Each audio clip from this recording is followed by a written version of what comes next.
Be it because of One Piece's glacial storytelling, or Luffy's more wacky, zany stories, for more than a few years, most people have thoroughly skipped out on the One Piece and Bleach matchups. But today, with Luffy's new power-up at an all-time high for intrigue and hype within the fandom, and the 1,000-year Blood War full tilt into some of its own highest moments, I think it's more than about time to ask, could Luffy beat all the Espada? To set a few ground rules, we'll be quickly going over all 10 members of this team in quick succession to get a bit of an idea for their scaling and abilities, so Luffy will be fighting them all one-on-one. And if he can make it through them all, I'll tell you if he'd win a team battle at the end. So with that out of the way, hit subscribe if you end up liking the content, and this is Luffy versus the Espada.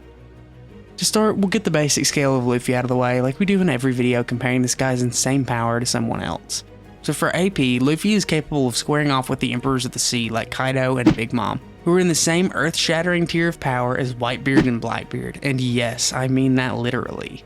It's pretty consistently backed up that Yonko and Whitebeard specifically have the power to destroy the whole world behind their attacks. And this is backed up by multiple statements of the ancient weapons being able to perform the same feats, and someone like Garp being able to one-tap the continent-splitting Grimmjow.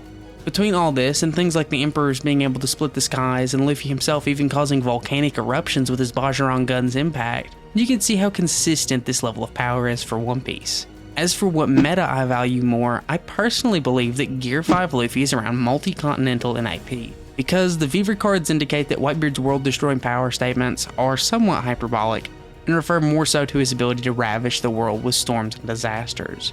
To argue anything much higher for Luffy requires silly fan calcs that try to measure the One Piece world to the size of a star, which just isn't supported by anything Oda has said, or requires some ridiculous amounts of assumptions and calc stacking. To say Old Whitebeard's multi-continental feats are somehow weak, when in reality Old Beard is still near the top of the verse. But you can always argue for the straight planet level highball if you like. To move on to speed though, Luffy is actually deceptively fast, dodging light through precognition as early as the time skip, and now blatantly blitzing it on Egghead quite casually, using Gear 5.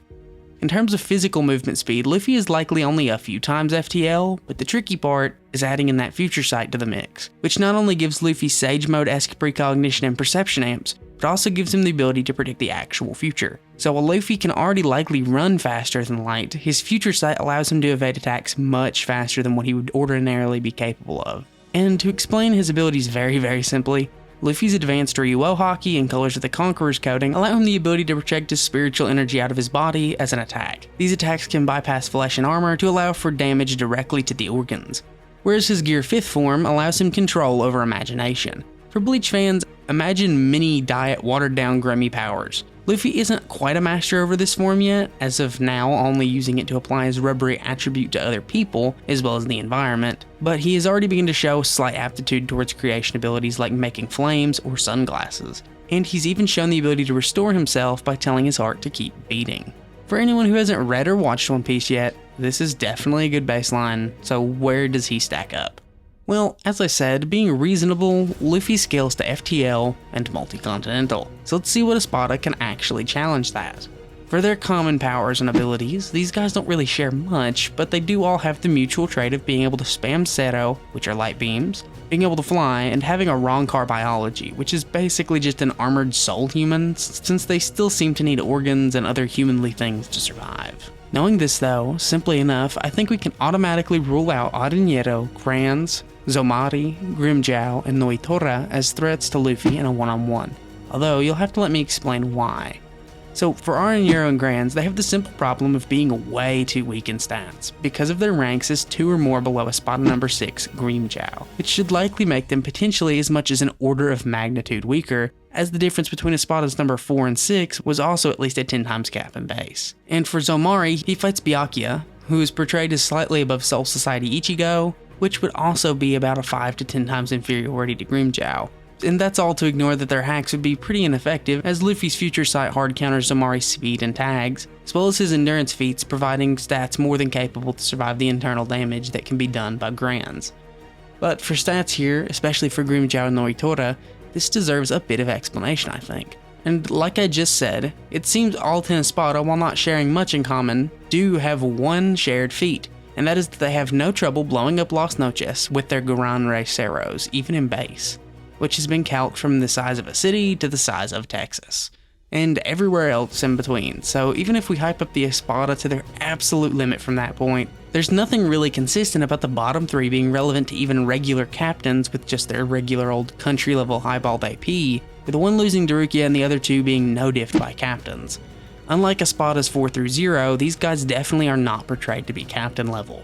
And while Grimmjow and Nnoitra should still both scale above these Lost Noches destroying feats, even if we hype up them outscaling this Lost Noches feat all the way to something absurd like Continental Plus, these 2 are still power-based and just lack the arguments to outscale someone like Luffy, since like I said, unlike the other Espada, they have nearly 0 hacks. Speed-wise, their Ceros are made of light, and light is a typically accepted interpretation for how fast the captain's flash steps are going, being able to dodge things like the Negacion. So light speed plus any amount of vaguely highballed country level scaling, again, won't cut it here. The top 5 though, for some reason, do seem to massively outscale the bottom 5, so how does Luffy do against the Espadas numbers 0 through 4?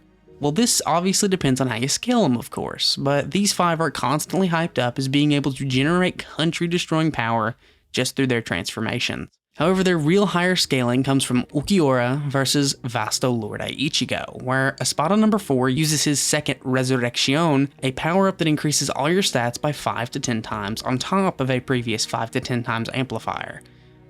For those not keeping track, that's a 100 times increase over an already bare minimum of 10 times Grimmjow for matching Ichigo in base. By this line of scaling all of its own, just upscaling by 1,000 times from a country level feat would make Ulquiorra casually on the higher end of Continental, or maybe the lower end of Multi-Continental depending on how you calc it, ignoring his own Grand Race Ceros or stronger moves like Lanza del Rampago.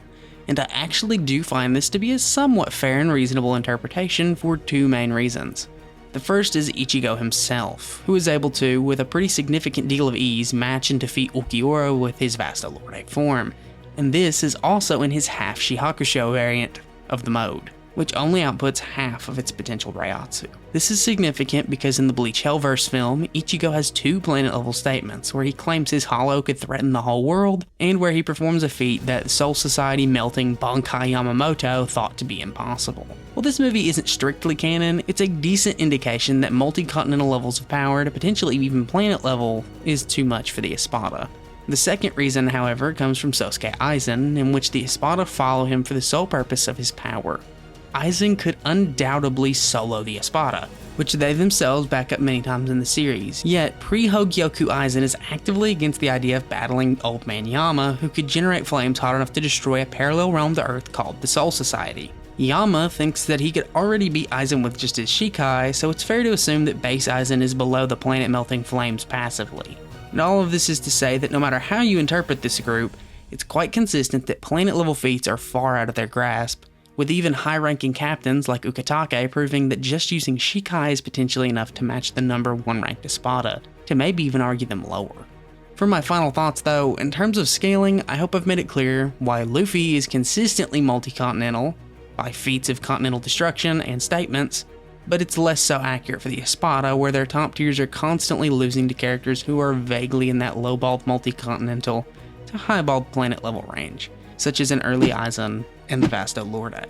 In terms of matchups, Harribel's water could be a problem if Luffy doesn't use his Nika hacks to manipulate it, but otherwise he wins, since she does not have a second Resurrection.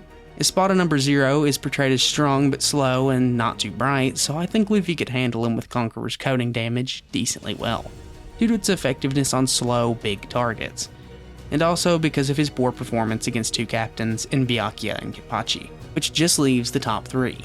I would say for Espada number 2, Barrigan, it's debatable if his Reiatsu could age Luffy to death, since we know that abilities are negated by stronger characters in both One Piece and Bleach, but even saying it does, using the same sort of 10 times increase logic that gauged the difference between Grimmjow and Ulquiorra, he got beat by a mid-tier captain's missile finger attack. And even if Soifon is pretty cool, her hype in this point of the series is certainly not. So I imagine Luffy would use his Conqueror's coating to extend the range of his attacks to such a point where he could harm him, then stack this with his size multiplication like Bajrang Gun or Gum Gum Giant, which would extend his range even further, and logically, with Future Sight, he'd never get within Barrigan's zone to be deleted in the first place. Starrk's scaling is definitely weird though, as he can spam incredibly amped Ceros that are way above the country plus level ones that can be used by the likes of Aaroniero. And by using the same logic as Grimmjow and Ulquiorra, he should probably be every bit as strong as second release Ulquiorra. But again, unlike Barrigan, who could actually pose a threat to Luffy with his hacks, Starrk is all power, and with Future Sight giving Luffy better evasiveness, plus his Devil Fruit giving him the endurance and his Haki granting him game-ending power, I would not be surprised if he could just cook Starrk pretty quickly. And that of course just leaves everyone's favorite Espada, Ulquiorra. And unlike the others, he would actually have a decently good chance depending on where you scale him. But these are my thoughts. With his strongest attacks and most definitive scaling, Ulquiorra was completely outmatched by a nerfed character who scales to the same world-ending powers of Luffy. So even using the most charitable hype for the Espada, and the least charitable for Luffy, they would be even in stats, with Ulquiorra having regen, flight, and energy blast, as opposed to Luffy, who has better combat abilities and reality manipulation. And like you might have guessed here, even hyping up the most versatile top-tier Espada, I have to give this matchup to Luffy for Ulqui's two big drawbacks, which is where he stated that he traded power for regen, and of course, where he stated he can't cover organs. And that is the one thing Luffy is now tailor-made to obliterate.